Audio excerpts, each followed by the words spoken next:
ഉഷാറായി. അത് മക്കളും കൊച്ചന്മാരും കൂടെ അയക്കും.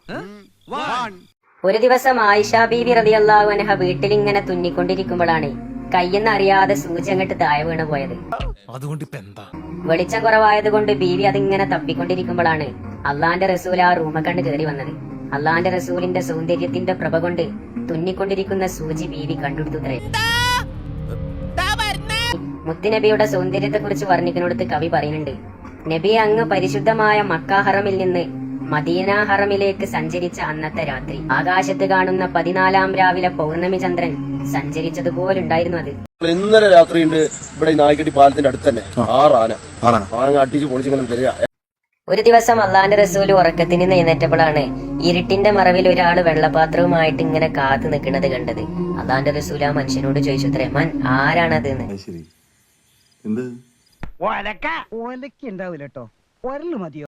ഈ ഭർത്താക്കന്മാര് പെടുന്ന ഒരു സമയം ഞാൻ പറഞ്ഞേ.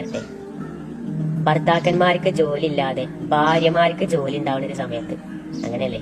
ഇതൊരു നടക്ക് പോണ ലക്ഷണില്ല. ഞാൻ ഇവന്റെ 2 വാങ്ങിച്ചിട്ടേ പോവുള്ളൂ. അപ്പൊ പിന്നെ ആ വീട്ടില് ഭാര്യയുടെ അധികാരമായിരിക്കും. അത് ഏറ്റവും വലിയ അബദ്ധത്തിലേക്ക് നിങ്ങളെ കൊണ്ടുപോയി ചാടിച്ചു. സ്ത്രീകൾ എന്ന് പറഞ്ഞാല് വീട്ടിൽ കുത്തിരിക്കണ്ടോലാണ്, പുറത്തിറങ്ങണ്ടോലല്ല. ശരി, അപ്പൊ അങ്ങനെയാണ് സംഗതികളുടെ കിടപ്പ്. കേരളത്തിന്റെ അഭിമാനമായി മാറിയ മലപ്പുറത്തെ 19-കാരിയുടെ വാർത്ത എവിടെയെന്ന് ഇലിയാസ് പലക്കൽ ചോദിക്കുന്നുണ്ട്. നമ്മൾ ആ വിജയ കഥയിലേക്കാണ് ഇനി വരുന്നത്. പൈലറ്റ് ആവുകയെന്ന വലിയ ആഗ്രഹം കൈപ്പിടിയിൽ ഒതുങ്ങാനായതിന്റെ സന്തോഷത്തിലാണ് മലപ്പുറം പുൽപ്പറ്റ സ്വദേശിയായ മറിയം ജുമാന. പൈലറ്റ് ട്രെയിനിംഗ് വിദ്യാർത്ഥിയായി 19-കാരി 7 മണിക്കൂർ നീണ്ട പരീക്ഷണ പറക്കൽ ഇതിനോടകം തന്നെ വിജയകരമായി പൂർത്തിയാക്കി കഴിഞ്ഞു. നല്ലൊരു എക്സൈറ്റ്മെന്റ് ആണ്. ഇപ്പൊ നമ്മൾ ഫ്ലൈ ചെയ്യുകയാണെന്നുണ്ടെങ്കിലും സ്കൈ ഒക്കെ പോകുമ്പോൾ നമ്മൾ ആൾട്ടിറ്റ്യൂഡ്, നമ്മളെപ്പോഴും ഭൂമിയിലാണല്ലോ ഇരിക്കുന്നത്. ഒരു ആകാശത്തോട്ടൊക്കെ ഒന്ന് പോയാലോ എന്നുള്ള ആ ഒരു ഇതുകൊണ്ട് ഞാൻ എന്താണോ ഇങ്ങനെ ആയിപ്പോയത്. അതാ വിമാനം പോണോ എന്ന് പറഞ്ഞു കഴിഞ്ഞാല് വീട്ടിൽ നിന്ന് പുറത്തേക്ക് ഓടിയിട്ട് കൗതുകത്തോടെ ആകാശത്തിലേക്ക് നോക്കിയിരുന്ന ഒരു കാലം ഉണ്ടായിരുന്നില്ലേ?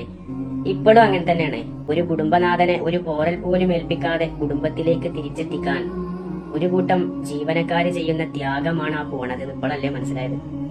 വെറുതെ അല്ല കവി പാടിയത്.